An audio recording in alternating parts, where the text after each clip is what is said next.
નમસ્કાર કલમ યુદ્ધ સમાચારની સાથે હું છું આપની સાથે પાયલ બાંભણિયા। તો જોઈએ આજના મહત્વના સમાચારમાં। વિશ્વ પર્યાવરણ દિવસની ઉજવણીના ભાગરૂપે 5 દિવસ દરમિયાન દરરોજ એક ટ્રાફિક સિગ્નલ પર ટ્રી પ્લાન્ટેશન ડ્રાઈવ, મફત વાહન પીયુસી ચેકઅપ કેમ્પ અને કુલિંગ ઝોન, મફત છાશ વિતરણ કરવામાં આવશે। ગુજરાત પ્રદૂષણ નિયંત્રણ બોર્ડ જીપીસીબીના સહકાર સાથે સુરત સ્થિત ધી ઇવેન્ટ થિયરી સંસ્થા દ્વારા સુરતમાં 5 થી 9 જૂન દરમિયાન વિશ્વ પર્યાવરણ સપ્તાહની ઉજવણી કરવામાં આવશે।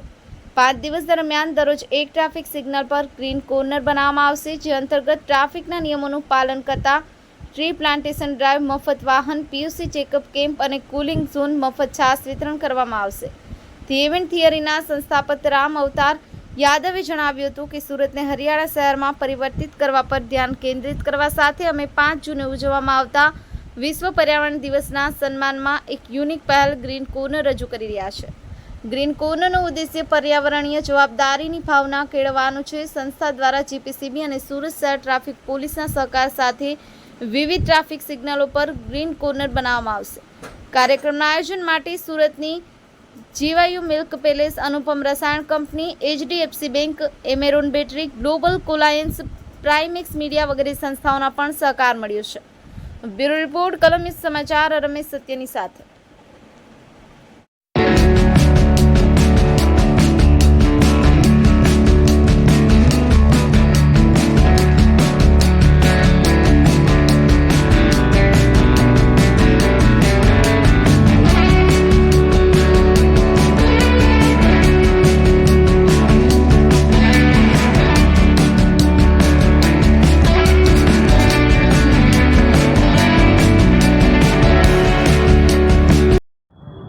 મારું નામ રાકેશ ભાટિયા છે અને હું Amaron battery Bhedia trading private limited તરફથી સુરતથી આવ્યો છું, જે છેલ્લા 22 વર્ષથી સુરતમાં એમરોન બેટરીના ડિસ્ટ્રીબ્યુટર છું। જી સર, આજે પર્યાવરણ દિવસ છે તો આજે પર્યાવરણ દિવસ છે, એના સંદર્ભમાં જે આજે આ પ્રોગ્રામ રાખ્યો છે તે બહુ એકદમ સરસ અને વ્યવસ્થિત પ્લાન કરેલો પ્રોગ્રામ છે કે તમે અહીંયા આવશો તો તમને પીયુસી ફ્રી અને કોલ્ડ ડ્રિંક્સ બી આપવામાં આવશે।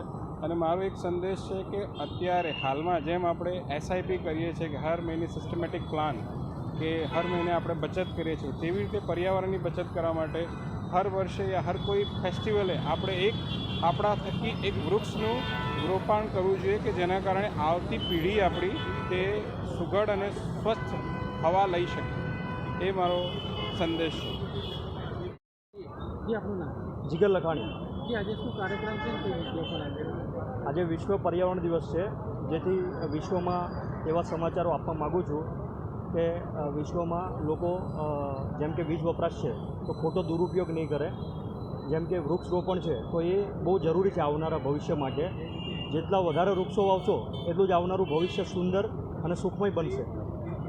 શું લોકોને શું સંદેશો આપો? લોકોને એટલો જ સંદેશો આપવા માગું છું, જ્યાં જરૂર હોય ત્યાં એટલો જ વપરાશ કરે, જેમ કે વાહનોનો દુરુપયોગ ઓછો કરો જેથી કરીને પ્રદૂષણ ઓછું થાય।